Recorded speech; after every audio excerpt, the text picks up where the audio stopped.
Hi guys, welcome back to my YouTube channel. Guys, ಇವಳು ನನ್ನ cousin ನಿಸರ್ಗ ಅಂತ. ಹಾಯ್, ಇವಳು ಯೂಟ್ಯೂಬ್ ಚಾನಲ್ಗೆ ಯಾರು ಸಬ್ಸ್ಕ್ರೈಬ್ ಮಾಡಿ ಬರೀ ಇಂಥದೆಯ. ಇಲ್ಲಿಂದ ನಮ್ಮ ಅಜ್ಜಿ ಊರಿಂದ ನಾವು ನಡ್ಕೊಂಡು ಬಂದಿರೋದು. ನಾವು ಆ್ಯಕ್ಚುಲಿ ನಡ್ಕೊಂಡೇ ಬರೋದು. ಇಲ್ಲಿಂದ ಒಂದು 10 ಮಿನಿಟ್ಸ್ ಆಗುತ್ತೆ. ರಂಗಸ್ವಾಮಿ ದೇವಸ್ಥಾನಕ್ಕೆ ಬಂದಿದ್ದೀನಿ. ಬನ್ನಿ ತೋರಿಸ್ತೀನಿ ಹೇಗಿದೆ ಅಂತ. ಇದು ಫುಲ್ ಪವರ್ಫುಲ್ ದೇವ್ರಿದು. ಇದು ರಂಗಸ್ವಾಮಿ ಟೆಂಪಲ್ ಅಂತ.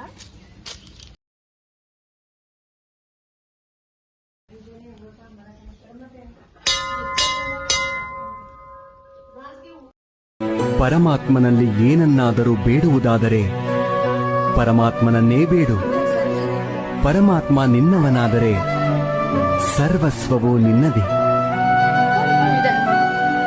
ಹೊಡೆತದ ನೋವನ್ನು ತಡೆದುಕೊಳ್ಳುವ ಶಕ್ತಿಯನ್ನು ನೀಡುವ ಭಗವಂತ ಸಮಯ ಬಂದಾಗ ತಿರುಗಿಸಿ ಹೊಡೆಯೋ ತಾಕತ್ತನ್ನು ನೀಡುತ್ತಾನೆ.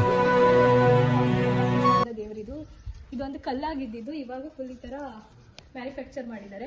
ಒಳಗೆ ಹೋಗಕ್ಕಾಗಲ್ಲ ಅಂತ. ಲೇಡೀಸ್ ಒಳಗೆ ಹೋಗಕ್ಕಾಗಲ್ಲ. ಇಲ್ಲಿಂದನೇ ತೋರಿಸ್ತಿದ್ರು ನೋಡಿ.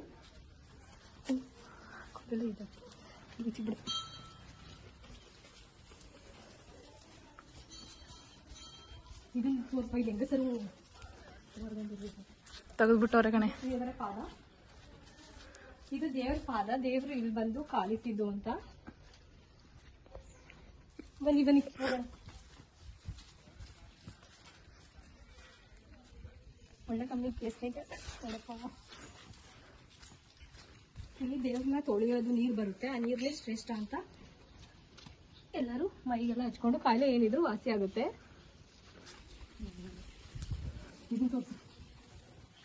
ಇದು ನಾಗಪ್ಪ. ಇದನ್ನ ಹೆಂಗಸರು ನಾಗಪ್ಪನ ಮುಟ್ಟಬಾರದು ಅಂತಿದೆ.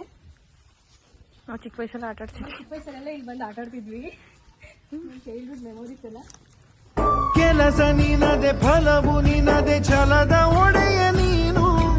ಇದನ್ನು ಮರೆತು ನನಗೆ ನಮಿಸಿ ಶ್ರಮವ ಪಡುವೆ ನೀನು ಬಿಡು.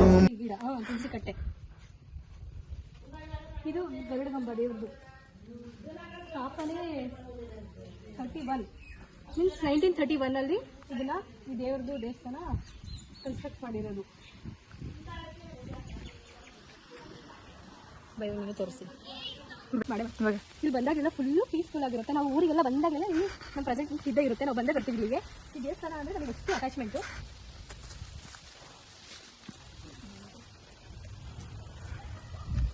ಇದು ಬಂದು ಕೆಂಚಪ್ಪ ಅಂದರೆ ದೂತಾಯ ಅಂತಾರಲ್ಲ ಆ ಥರ.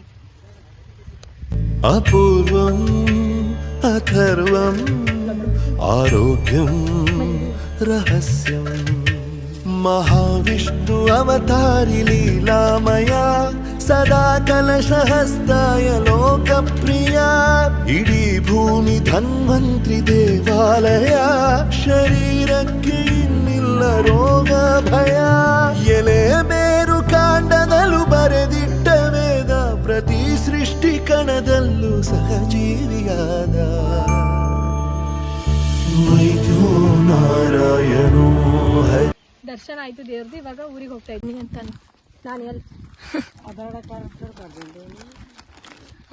ಪಂಪ್ಕಿನ್ ನಿಸರ್ಗ ನಿಂತರನೇ ಇಲ್ಬೋದು. ಪಂಪ್ಕಿನ್ ನೋಡಕ್ಕೆ. ಹೌದು ಕಣೆ, ಅದ್ರ ಪಕ್ಕದಲ್ಲಿರೋ ಹಸು ನಿಂತರನೇ ಇದೆ ನೋಡು. ಈ ದೇವಸ್ಥಾನ ಬಂದ್ಬಿಟ್ಟು ಇರೋದು ಚಿಕ್ಕಮಗಳೂರು ಜಿಲ್ಲೆ, ಕಡೂರು ತಾಲೂಕು, ಸಿಂಗಟಕೆರೆ ಹೋಬಳಿ, ಒಂದು ಸೋಮನಹಳ್ಳಿ ಅನ್ನೋ ಒಂದು ಪುಟ್ಟ ಗ್ರಾಮದಲ್ಲಿದೆ. ನೀವು ಸಾಧ್ಯವಾದರೆ ಈ ಕಡೆ ಎಲ್ಲಾದರೂ ಬಂದರೆ ಈ ದೇವಸ್ಥಾನಕ್ಕೆ ಬಂದು ವಿಸಿಟ್ ಮಾಡೋದಂತೂ ಮರಿಬೇಡಿ. Thank you. ಇಲ್ಲಿಗೆ ನನ್ನ ಬ್ಲಾಗ್ ಎಂಡ್ ಆಗುತ್ತೆ.